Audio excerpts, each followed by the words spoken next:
Chers frères et sœurs en Christ, au début de cette homélie, je voudrais vous traduire toute ma proximité.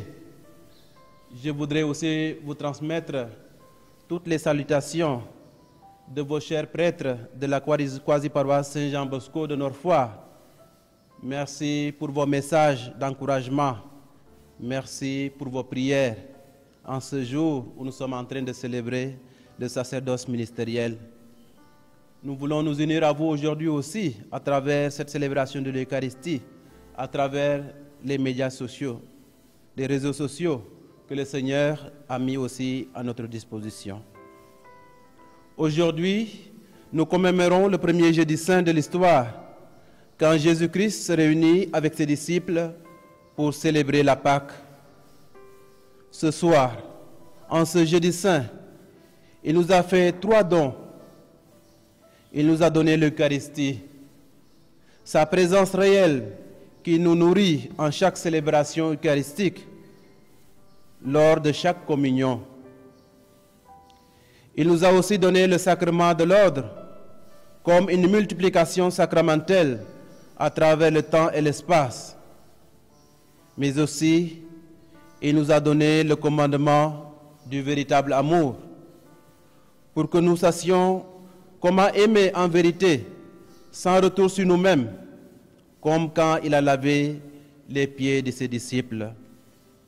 Oui, chers frères et sœurs, Jésus nous donne le sacrement de l'Eucharistie. Dans notre tradition chrétienne, l'Eucharistie fut instituée par le Christ le soir du jeudi saint, dans le cadre de son repas, de son dernier repas.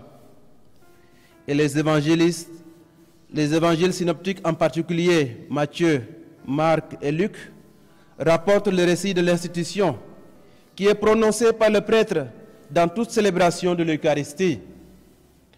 Pendant le repas, Jésus, ayant pris du pain et prononcé la bénédiction, le rompit et le donna aux disciples. Il dit: « Prenez, mangez, ceci est mon corps. » Puis, ayant pris une coupe et ayant rendu grâce, il la leur donna en disant: « Buvez-en tous, car ceci est mon sang, le sang de l'alliance versé pour la multitude en rémission des péchés. » Dans un récit probablement aussi antérieur aux évangiles, l'apôtre Paul écrit dans sa première lettre aux Corinthiens: « La nuit où il était livré, le Seigneur prit du pain, puis ayant rendu grâce, il le rompit et dit: « Ceci est mon corps qui est pour vous.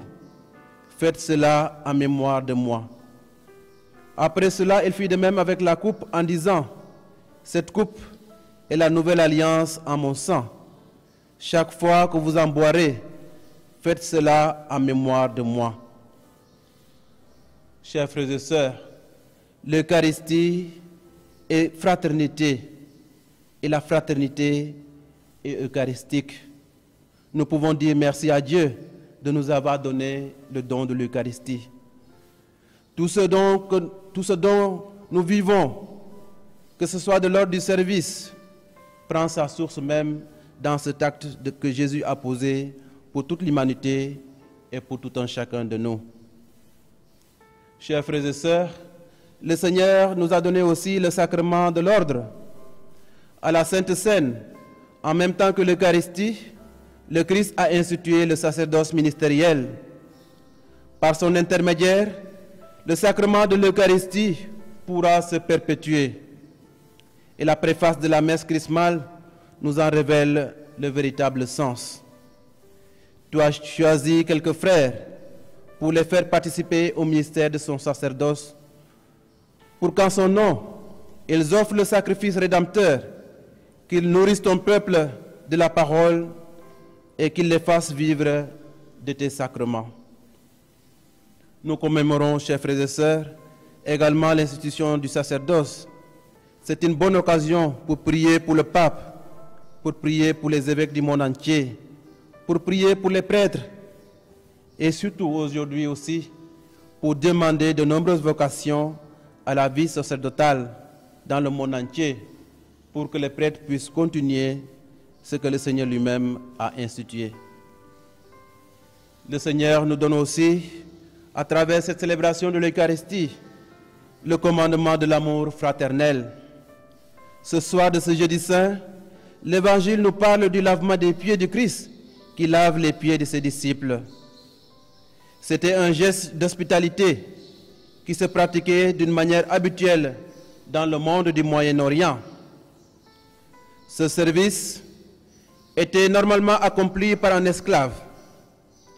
Mais ici, c'est Jésus, celui qu'on appelle le Maître et Seigneur, qui se met à genoux devant les siens pour leur laver les pieds. Les disciples n'ont certainement pas compris sur le coup ce geste de Jésus. Pierre en particulier a eu du mal à accepter de se faire laver les pieds. Mes chers frères et sœurs, ce que Jésus nous demande, c'est de nous laisser aimer par lui. Il nous demande surtout d'aimer comme lui, avec la même radicalité, mais aussi avec le même amour. Le disciple doit lui aussi se mettre en tablier pour servir ses frères, pour servir ses sœurs. Comme Jésus, nous avons à le rejoindre au plus bas de leur fragilité, particulièrement ces personnes qui sont dans le besoin. En lavant les pieds de ses disciples, Jésus veut nous apprendre à passer de la servitude au service. Chacun de nous pourrait citer des personnes qui expriment leur foi par le service de leurs frères et aussi par le service de leurs sœurs. Comment ne pas penser à ceux et celles qui se dévouent actuellement au service des malades du coronavirus, notamment le personnel soignant, les médecins, des personnes qui se solidarisent en mettant leurs dons et leurs talents au service de l'humanité. Oui, chers frères et sœurs, comme disaient quelques paroissiens que j'ai rencontrés, cette crise pandémique sera une grande occasion pour toute l'humanité de revenir essentiellement à Dieu, de revenir aussi sur les valeurs de l'Évangile. Que le Seigneur continue de nous fortifier et qu'il nous aide véritablement à vivre et à mettre en pratique cet amour fraternel. Le lavement des pieds et le sacrement de l'Eucharistie sont donc les manifestations d'un mystère d'amour confié aux disciples et à nous tous comme chrétiens, pour que, comme nous le dit Jésus, vous fassiez vous aussi comme moi j'ai fait pour vous. C'est de cela dont nous sommes appelés à faire mémoire quand nous célébrons chaque Eucharistie. Faites cela en mémoire de moi.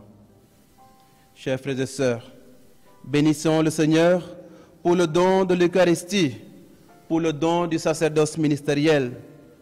Bénissons le Seigneur pour son invitation à faire de nos vies des existences animées par l'amour et la charité. Demandons au Seigneur de continuer de nous bénir, de nous accompagner par sa grâce et sa miséricorde en cette Triduum pascal que nous venons de commencer. Lui qui est vivant maintenant et pour les siècles de siècles.